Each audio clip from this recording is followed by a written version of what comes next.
संजय बोले, उस प्रकार करुणा से व्याप्त और आंसुओं से पूर्ण तथा व्याकुल नेत्रों वाले शोकयुक्त उस अर्जुन के प्रति भगवान मधुसूदन ने यह वचन कहा। श्री भगवान बोले, हे अर्जुन, तुझे इस असमय में यह मोह किस हेतु से हुआ? क्योंकि ना तो यह श्रेष्ठ पुरुषों द्वारा आचरित है, ना स्वर्ग को देने वाला है और ना कीर्ति को करने वाला है। इसलिए हे अर्जुन, नपुंसकता को मत प्राप्त हो।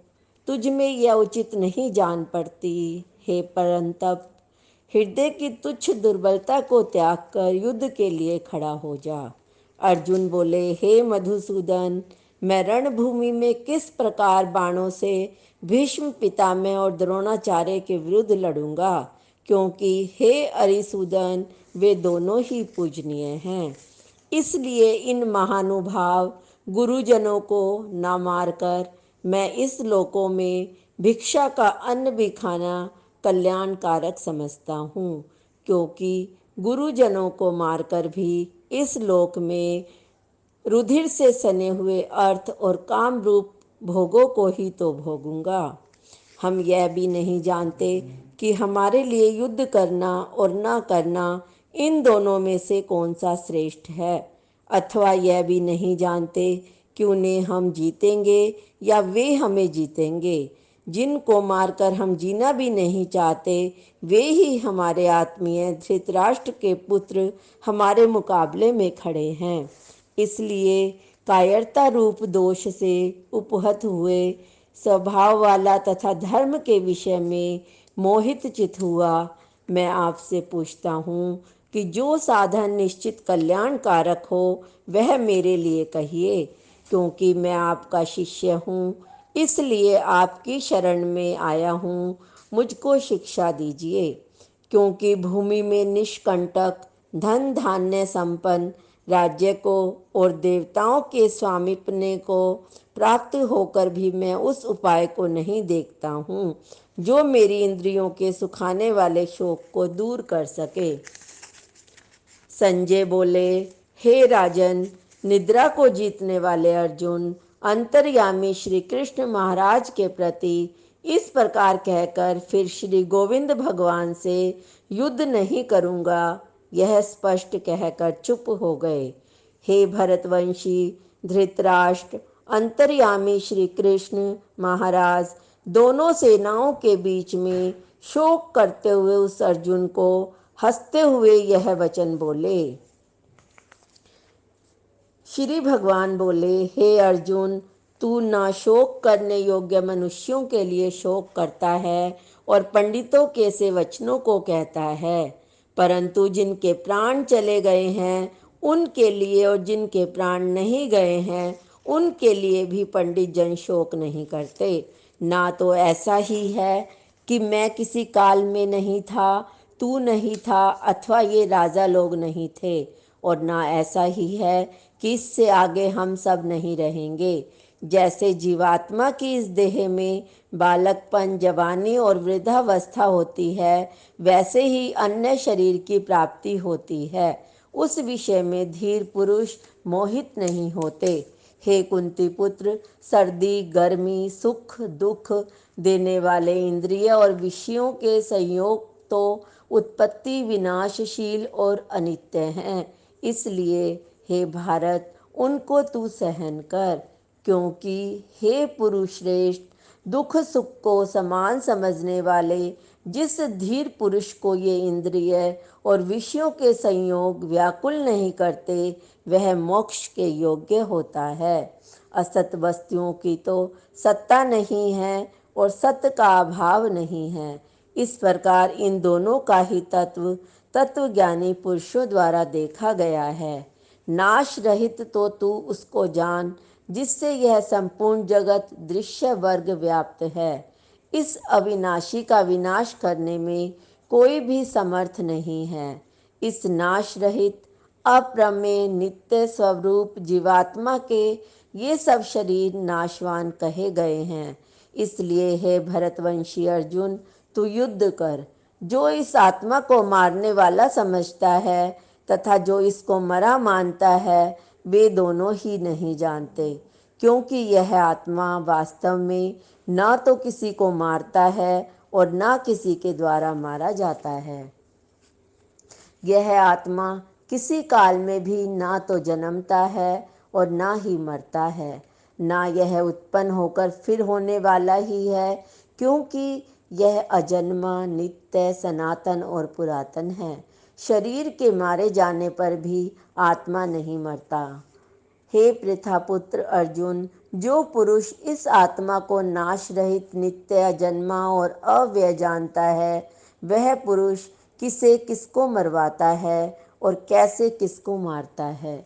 जैसे मनुष्य पुराने वस्त्रों को त्याग कर दूसरे नए वस्त्रों को ग्रहण करता है, वैसे ही जीवात्मा पुराने शरीरों को त्याग कर दूसरे नए शरीरों को प्राप्त होती है।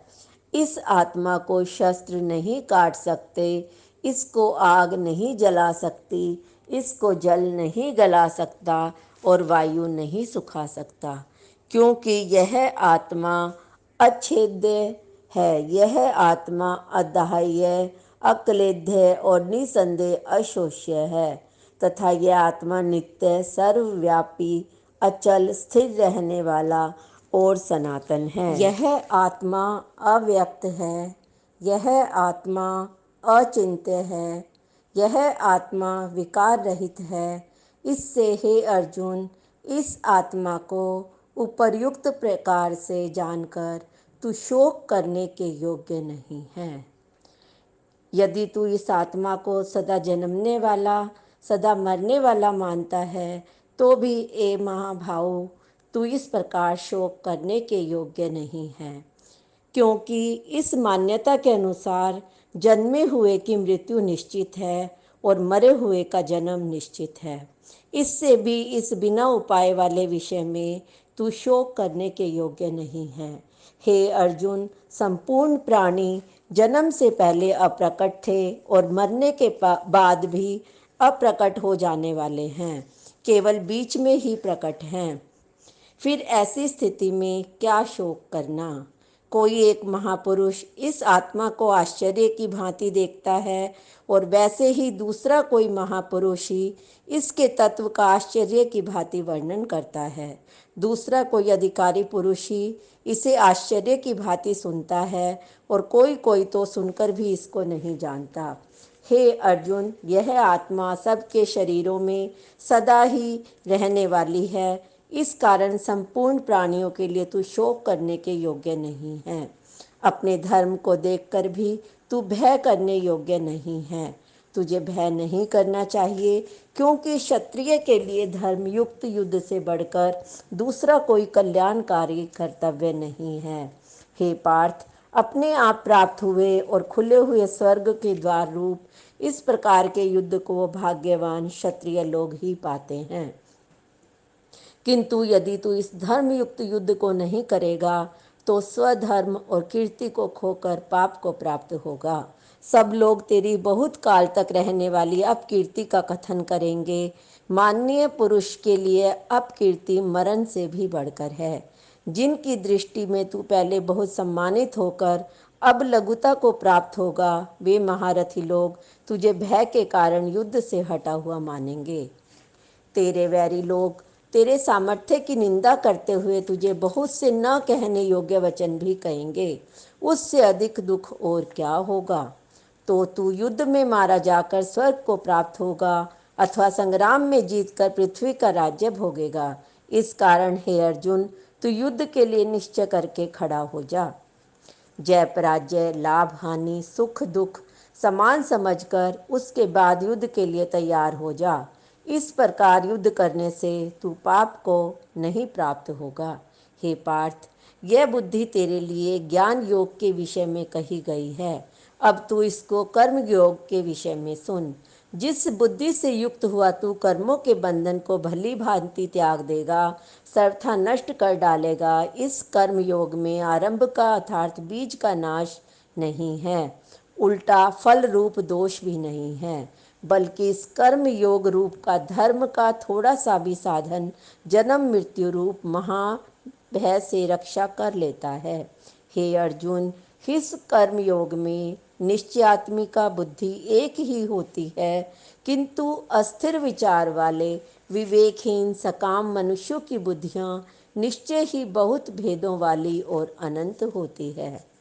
हे अर्जुन, जो भोगों में तन्मय हो रहे हैं, जो कर्म फल के प्रशंसक वेद वाक्यों में ही प्रीति रखते हैं, जिनकी बुद्धि में स्वर्ग ही परम प्राप्य वस्तु है, जो स्वर्ग से बढ़कर दूसरी कोई वस्तु ही नहीं देखते हैं, ऐसा कहने वाले हैं, वे अविवेकी जन इस प्रकार की जिस पुष्पित दिखाऊ शोभा युक्त वाणी को कहा करते हैं, जो कि जन्म रूप कर्म फल देने वाली एवं भोग तथा ऐश्वर्य की प्राप्ति के लिए नाना प्रकार की बहुत सी क्रियाओं का वर्णन करने वाली है, उस वाणी द्वारा जिनका चित्त हर लिया गया है, जो भोग और ऐश्वर्य में अत्यंत आसक्त है, उन पुरुषों की परमात्मा के निश्चयात्मिका बुद्धि नहीं होती।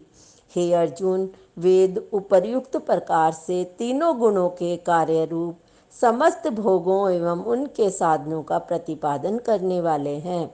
इसलिए तू उन भोगों एवं उनके साधनों में आसक्तिहीन, हर्ष शोकादि द्वंद्वों से रहित, नित्य वस्तु परमात्मा में स्थित, योग क्षेम को ना चाहने वाले और स्वाधीन अंतःकरण वाला हो। सब ओर से परिपूर्ण जलाशय के प्राप्त हो जाने पर छोटे जलाशय में मनुष्य का जितना प्रयोजन रहता है, ब्रह्म को तत्व से जानने वाले ब्राह्मण का समस्त वेदों में उतना ही प्रयोजन रह जाता है।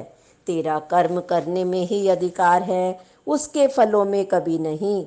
इसलिए तू कर्मों के फल का हेतु मत हो तथा तेरी कर्म ना करने में भी आसक्ति ना हो।